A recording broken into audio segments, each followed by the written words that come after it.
Figure it out. Hello, this is Adam Koralik with Figure It Out Productions. The following video is part of our Quick Shoot series. Hey guys, it's Adam here. So I have something I want to unbox, although I guess I might refer to it more of as an unbagging. I just got back from meeting up with the head of the Shenmue Dojo. The Shenmue Dojo is an online forum all about Shenmue, which is obviously something I am a big fan of and supporter of. If you're not a member, you should totally go join. It's free to join, of course. And you can talk about Shenmue, which I think there's a lot of Shenmue fans out there who would love to be able to discuss it, and that's a great place to do it. But yeah, anyway, the point is, the guy who runs it, who we will refer to for the purposes of this video as Zimming, that is his username, I met up with him today because, as it happens, he lives in Chicago, so do I, and he's moving. And like anybody moving, he decided there were certain things he didn't necessarily want to bother bringing with him on his move, so he got this bag together and said I could have all the stuff inside. So that was really awesome of him. He did not have to do that. So he also actually threw in this bag. This isn't even my bag. He said I could have the bag. So hell of a nice guy, and thank you to Zimming from the Shenmue Dojo for giving this to me. And I'm going to go ahead and show you all the stuff inside. So that's it. So let's start here on the side. Let's see, open this up. We've got a few things here, it seems like. We have various adapters and controllers and stuff. So it looks like what I've got here is a PlayStation to USB controller converter. This could be used, of course, to use a PlayStation controller on a PC, but you can also actually use this to play it on a PS3 if that's something you want to do. Possibly the PS4 will support this, I don't know. It does not work with an Xbox 360 without extra finagling. But yeah, so that's what that is. This looks to be, ooh, this is kind of interesting. I wonder how that's going to work. This is the same basic idea, except it's for a Super Nintendo controller. That's new. I've never actually heard of that. That's really, really cool. And of course, here is a Super Nintendo controller, although this looks to be, it's called a Super Pad. This is a third-party controller, but obviously that's pretty cool. I should try that out, because presumably I could get this to work on the PS3 as well, which I'm excited to try. So let's put that to the side here, see if there's anything else in here. No. On this side, we have a little adapter thing. This is a VGA to component adapter, I believe. Specifically refers to being compatible for the Xbox and the GameCube. Yeah, that's cool. Input from game console, XB Blaster. Yeah. VGA from computer, VGA to... Yeah, I guess this is a component to VGA adapter, or possibly a VGA to component adapter? VGA from computer to... Yeah, I don't know. This is not super well labeled. I guess I'll figure that out.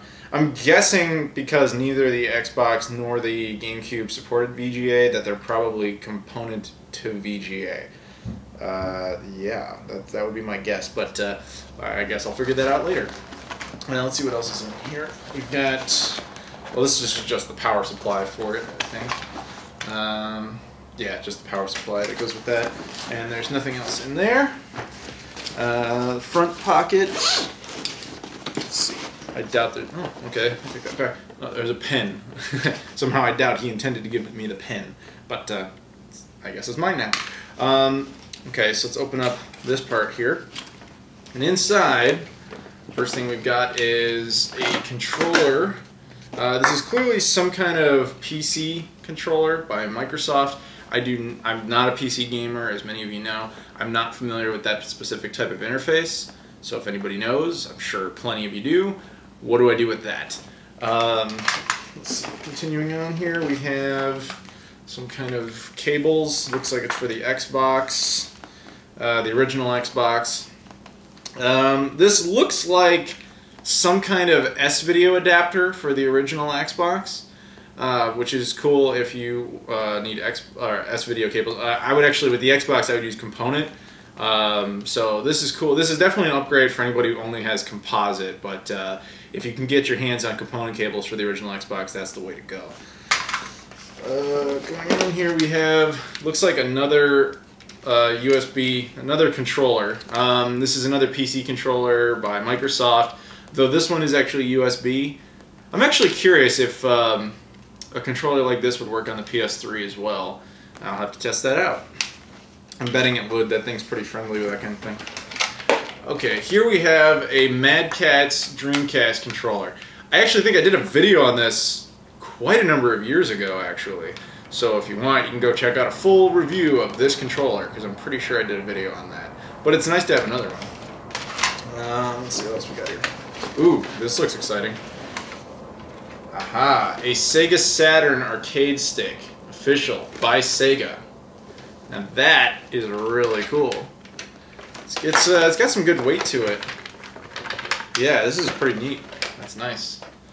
Let's see what else we got. We have some sort of power supply by Sanyo. I don't know. It looks like that standard kind of prong that a lot of consoles use. Weird. I've never seen it with that kind of PSU attached to it before. I wonder what the point of that is. Output AC 100 volts. It's a voltage converter of some kind, but I'm not really sure for what. Oh, actually, I'll take it back. Maybe this is it. We've got a Dreamcast with a custom shell on it, which is pretty awesome. It does not have the logo, but that makes sense. It's a custom shell. Yeah, actually, he mentioned that this. Yeah, he mentioned there was going to be a Dreamcast, but he said it wasn't working. So I guess I'll have to see if I can get this up and running. I can't guarantee that I can. Maybe it's, well, unfortunately there's no labeling on the bottom, so I'm betting it's, maybe I need this. I'll have to play around with that and find out. It uses, in the back, it uses the kind of connection that Japanese Dreamcasts use. On the back of an American Dreamcast, you'll be able to use a cable like this, the two-prong one, but it usually part of it's circular and part of it's square. In this case, both of them are circular. Does that make sense? You guys know, if you look at the back of a Dreamcast, you'll know what I'm talking about. So I'm pretty sure that this is a Japanese Dreamcast, although I guess there's a possibility that it's some other type of Asian Dreamcast. It feels heavier than a normal Dreamcast does, but that could just be my imagination. And I think that's it. So, of course, then there's this very nice backpack. Sorry about suddenly going handheld on you, but yeah, check it out. I've got the Dreamcast all hooked up here. Now, this did not work, okay? That was absolutely true. So I tried it out, just trying to figure out what was wrong with it, and then I looked at the laser assembly underneath. Now, you guys remember a while ago, I showed you guys a video on how to tweak the laser on a Dreamcast if it's not working. So I went ahead to go and try to do that. And as it turns out, someone had already done that. So I was like, well, that sucks, because that means it's probably dead. So I tried the only thing I could think of, which was to reset it back to normal. And this was the result. I should also mention, of course, that I cleaned the laser, because you should always do that. That's always a very good idea. Because sometimes the only reading problem is, in fact, that it's just dusty. But yeah, you can see it spinning here, and if you look over, you can see that it is now loading the game, which is awesome. It means this Dreamcast is actually fully functional with just a slight tweak to the laser. US Shenmue. Now, the reason it says that, I'm going to go ahead and turn this off. US Shenmue is actually a Japanese release of Shenmue 1. It has English audio and Japanese subtitles. The worst combination of the two. I don't know why you would do that when you could have done the exact other way around. But yeah, so what that means is this is actually a Japanese Dreamcast, which I think he told me. I think I mentioned that. I'm not really sure. But yeah, so there we go. Another Dreamcast, a Japanese one with a cool custom clear smoke shell that now is fully functional. So again, thank you to Zimming for giving me this, and good luck with the move, man. And thanks everybody for watching.